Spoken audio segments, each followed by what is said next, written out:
Claressa Shields hit that record button. And in that single moment, something far bigger than a routine livestream began to unfold. What should have been just another athlete speaking directly to fans quickly transformed into a chaotic, revealing spectacle. One that exposed cracks beneath a carefully maintained image.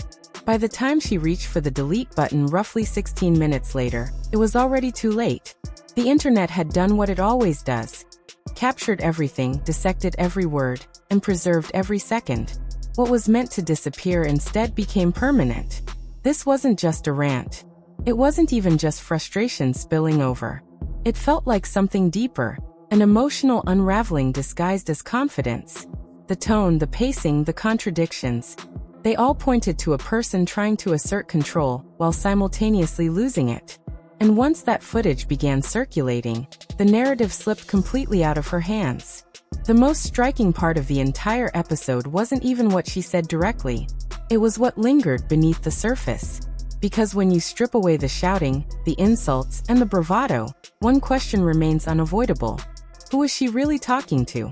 On the surface, it seemed like she was addressing rivals, critics, and the boxing world at large. Names floated in and out, fighters, commentators, perceived enemies. But none of them quite fit as the true target. Some were busy elsewhere, celebrating wins or recovering from fights. Others weren't even part of the immediate moment. The energy didn't match those supposed opponents. Instead, the intensity suggested something far more personal. It felt less like a competitive call-out, and more like a deeply emotional confrontation aimed at someone much closer. Someone tied not to the ring, but to her personal life. That's where the narrative takes a sharper turn. Because once you start connecting the dots, the livestream begins to look less like a sports-related outburst and more like a reaction to a situation off the canvas entirely. The boxing references become background noise. The real story shifts to relationships, perception, and identity. Earlier that same day, the boxing world had its own spotlight moments. Fighters were winning, celebrations were happening, and attention was moving forward as it always does in a fast-paced sport. But while that spotlight was shifting, Shields appeared to be reacting to something else entirely. Something that didn't involve titles or rankings. Her words, though aimed broadly, carried a tone of personal grievance. There was an edge of defensiveness, a need to assert dominance not just as a fighter, but as a figure. She spoke about levels, about respect, about legacy. Yet the delivery undercut the message. Confidence usually carries a certain calm authority. This felt different, more urgent, more reactive. Then came the inconsistencies. At one point, she emphasized years of dominance, stretching timelines in a way that didn't fully align with verifiable milestones. It wasn't that her achievements weren't significant. They are, but the framing seemed exaggerated, as if she was trying to reinforce a narrative that didn't need embellishment. That kind of overstatement often signals insecurity rather than strength.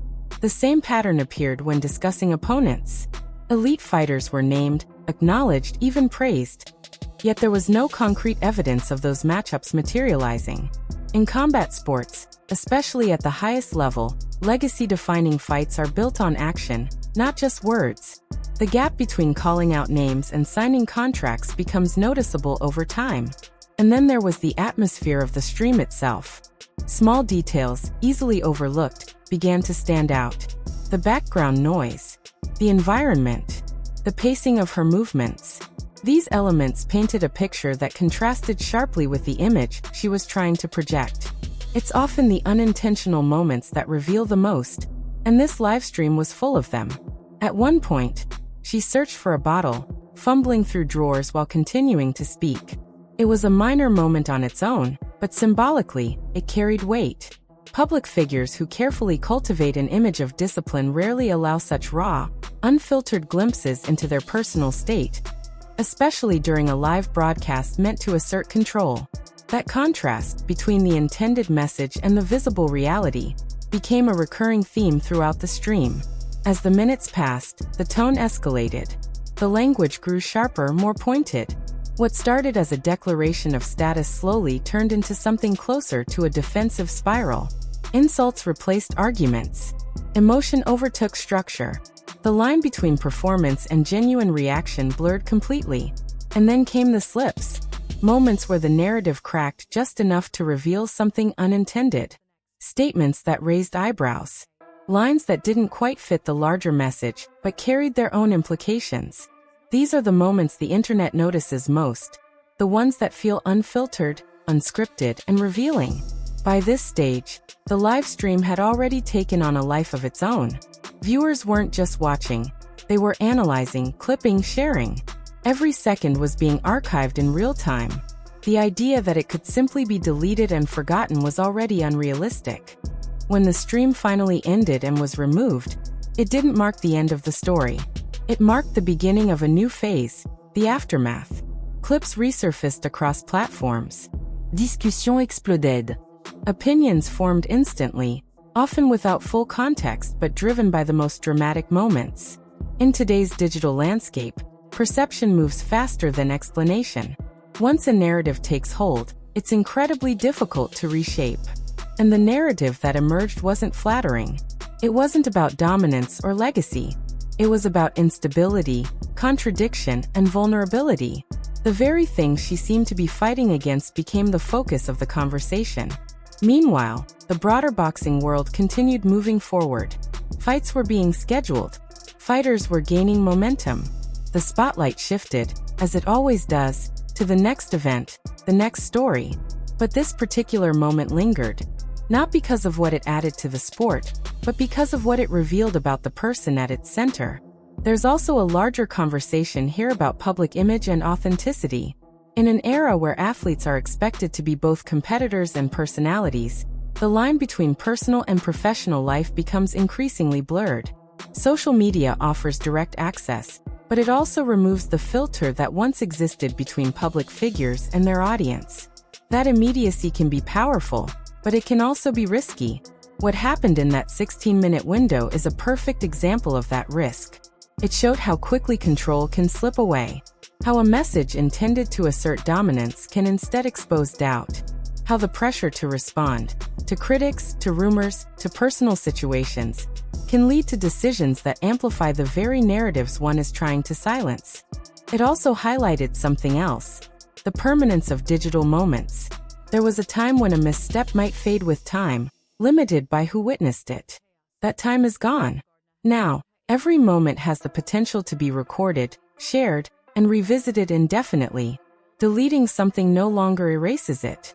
It simply shifts where it lives. And that's exactly what happened here.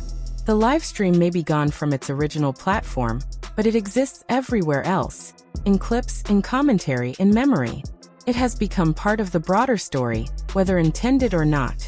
As for the deeper questions, the ones about relationships, motivations, and personal dynamics, they remain largely speculative.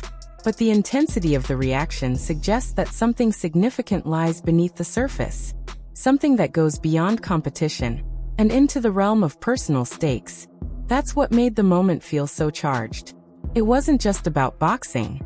It was about identity, perception, and control. It was about how one sees themselves versus how they are seen by others. And what happens when those two things collide in real time. In the end, the most telling moment might not have been anything she said. It might have been the decision to delete the stream. Because that action, more than anything else, signaled awareness. A realization, perhaps too late, that something had gone wrong. That the message hadn't landed as intended. That the performance had crossed into something more revealing than planned. But by then the moment had already passed into public ownership. What remains now is the echo, an example of how quickly narratives can shift, how fragile public perception can be, and how in the digital age, even a few minutes can leave a lasting imprint.